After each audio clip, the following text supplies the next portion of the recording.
ಈ ದಿನ ಬರುತ್ತಾ ಇಲ್ವಾ ಅಂತ ಗೊತ್ತಿರಲಿಲ್ಲ, ಅಂತೂ ಈ ದಿನ ಬಂತು. ನನಗೆ ಇವತ್ತು ಈ ದಿನ ಹೇಗೆ ಫೀಲ್ ಆಗ್ತಿದೆ ಅಂದರೆ, ನಮ್ಮ ತಂದೆ ಕಿಡ್ನ್ಯಾಪ್ ಆಗಿ ರಿಲೀಸ್ ಆದಮೇಲೆ ಒಂದು ಸಂತೋಷ ಬಂತು. ಅಷ್ಟು ಸಂತೋಷ ಇವತ್ತು ಆಗ್ತಾಯಿದೆ. ಅವ್ನು ಹೋಗ್ಬೇಕಾದ್ರೆ ತುಂಬ ದುಃಖದಲ್ಲಿ ಕಳಿಸ್ಕೊಟ್ವಿ. ಇವತ್ತು ಅವನು ಎಲ್ಲ ಮುಗಿಸ್ಕೊಂಡು ಟ್ರೀಟ್ಮೆಂಟ್ ಎಲ್ಲ ಮುಗಿಸ್ಕೊಂಡು ಸಕ್ಸಸ್ಫುಲ್ ಆಗಿ ವಾಪಸ್ ಬಂದಿದ್ದೇನೆಂದರೆ ತುಂಬ ಖುಷಿ ಆಗ್ತಿದೆ. ಒಬ್ಬ ಮಗನಿಗೆ ತಂದೆ ನೋಡಿದಾಗ ಎಷ್ಟು ಖುಷಿ ಆಗುತ್ತೋ ಅಷ್ಟು ಖುಷಿ ಆಯಿತು ಅವನಿಗೆ. ಇನ್ನು ಅವನಿಗೆ ಯಾವ ತೊಂದರೆನೂ ಇಲ್ಲ, ಚೆನ್ನಾಗಿರ್ತಾನೆ. ಅಭಿಮಾನಿಗಳಂತೂ ಜೊತೆಗೇ ಇದ್ದೀರ. ನಿಮ್ಮ ಪೂಜೆನೇ ಅವನ್ನ ವಾಪಸ್ ಕರ್ಕೊಂಬಂದಿದೆ. ನಿಮ್ಮ ಪ್ರೀತಿ ವಿಶ್ವಾಸ, ನಿಮ್ಮ ಪೂಜೆ ಅವನ್ನ ಪ್ರೀತಿಯಿಂದ ಅವನ್ನೆಲ್ಲ ಗುಣ ಮಾಡಿಸಿ ಕರ್ಕೊಂಬಂದಿದೆ. ನಿಮಗೆ ನಾವು ಯಾವಾಗಲೂ ಚಿರಋಣಿಯಾಗಿರ್ತೀವಿ. ಶಿವು, ನೀನು ಯಾವಾಗಲೂ ಚೆನ್ನಾಗಿರ್ತೀಯಪ್ಪ, ನಮ್ಮ ಆಯುಷೆಲ್ಲ ನಿನಗೇ ಇರಲಿ. ಆರಂಭದಲ್ಲಿ ಸುದ್ದಿ ಗೊತ್ತಾಗ ಅದು ಆತಂಕ ಭಾರಿ ಕಷ್ಟ ಆಯ್ತು. ಹೇಳ್ತಲ್ಲ, ನಮ್ಮ ತಂದೆ ಕಿಡ್ನ್ಯಾಪ್ ಆದಾಗ ಎಷ್ಟೊಂದು ದುಃಖ ಆಗಿತ್ತು. ಅವನಿಗೆ ಸುದ್ದಿ ಗೊತ್ತಾದಾಗ ಅಷ್ಟು ದುಃಖ ಆಗಿತ್ತು. ಇವತ್ತು ನಮ್ಮ ತಂದೆ ರಿಲೀಸ್ ಆದಮೇಲೆ ಯಾವ ಥರ ಖುಷಿ ಆಯಿತು, ಅವ್ನು ಬಂದಿದ್ದು ನೋಡಿ ಅಷ್ಟು ಖುಷಿ ಆಗ್ತಿದೆ. ಎರಡಕ್ಕೂ ಸಮಾನೇ ಇಲ್ಲ, ಹೊಂದಾಣಿಕೆ ಅಷ್ಟು ಹೊಂದಾಣಿಕೆ ಇದೆ. ಎರಡು ಅಷ್ಟು ಸಂತೋಷವಾಗಿದೆ. ಈ ಸಂತೋಷ ಬರುತ್ತೆ ಅಂತಿದ್ವಿ, ಬಂದಾಯಿತು. ಇವತ್ತು ನಿಮ್ಮಲ್ಲಿ ನಾನು ಈ ಸಂತೋಷನ ಹಂಚ್ಕೋತಾ ಇದ್ದೆ, ಮಾಡ್ತಾಯಿದ್ದೆ. ಶಿವಣ್ಣ ಡೈಲಿ ಫೋನ್ ಮಾಡ್ತಿದ್ದೆ. ಆ ಟೈಮಿಂಗ್ ನೋಡ್ಕೊಂಡು ನಮಗೆ ನೈಟ್ ಇದ್ದಾಗ ಅವ್ರಿಗೆ ಬೆಳಗ್ಗೆ ಇರೋದು, ಆ ಟೈಮಲ್ಲಿ ನೋಡಿ ಮಾತಾಡಿದೆ. ಅವರು ICU ಇದ್ದಾಗಲೇ ಮಾತಾಡಿದ್ರು. ಆ ಮಾತಾಡಿದ್ಮೇಲೆ ಧೈರ್ಯ ಬಂದ್ಬಿಡ್ತು. ಯಾವಾಗ ಟೆಸ್ಟ್ ಆಗಿ ಇನ್ಮೇಲೆ ಇಲ್ಲ ಅಂತ ಗೊತ್ತಾಯಿತು, ಕ್ಯಾನ್ಸರ್ ಇಲ್ಲ ಅಂತ ಗೊತ್ತಾಯಿತು, ಅವಾಗ ಇನ್ನೂ ತುಂಬ ಖುಷಿ ಆಯಿತು.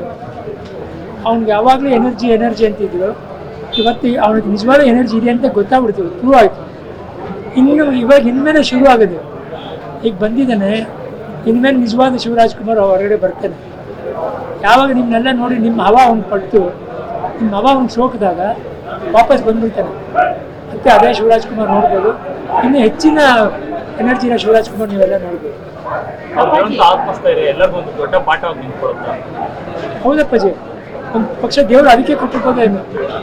ಯಾರೂ ನಳ್ಳೋದು ಬೇಡ, ಎಲ್ರಿಗೂ ಒಂದು ಚಾನ್ಸ್ ಇರುತ್ತೆ, ಮುಂದಕ್ಕೆ ಬರ್ಬೋದು, ಯಾರು ಬೇಕಾದ್ರೆ ಗುಣ ಆಗ್ಬೋದು ಅಂತ ಒಂದು ಸ್ಫೂರ್ತಿ ಕೊಡೋಕ್ಕೆ ಬಂದಿದ್ದಾನೆ.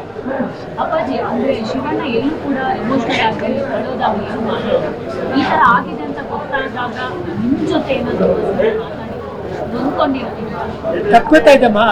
ತಪ್ಪಿಕೊಳ್ಳೋದ್ರಲ್ಲಿ ಒಂದು ಒಳಗಡೆ ನೋವು ಕಾಣುತ್ತೆ. ತಪ್ಪಿಕೊಂಡಾಗ ಗೊತ್ತಾಗುತ್ತೆ, ಒಂಥರ ನೋವು ಕಾಣುತ್ತೆ. ಅವನಿಗಿತ್ತು ಒಳಗಡೆ, ಬಟ್ ಅವ್ನು ನಮ್ಮ ಮುಂದೆ ತೋರಿಸ್ಕೊಳ್ಳಿಲ್ಲ. ನಾವೆಲ್ಲ ತೊಂದರೆ ತಗೋಬಾರ್ದು ಅಂದ್ಬಿಟ್ಟು ತೋರಿಸ್ಕೊಂಡಿಲ್ಲ. 24ನೇ ತಾರೀಕು ಸರ್ಜರಿ ಆಯಿತು.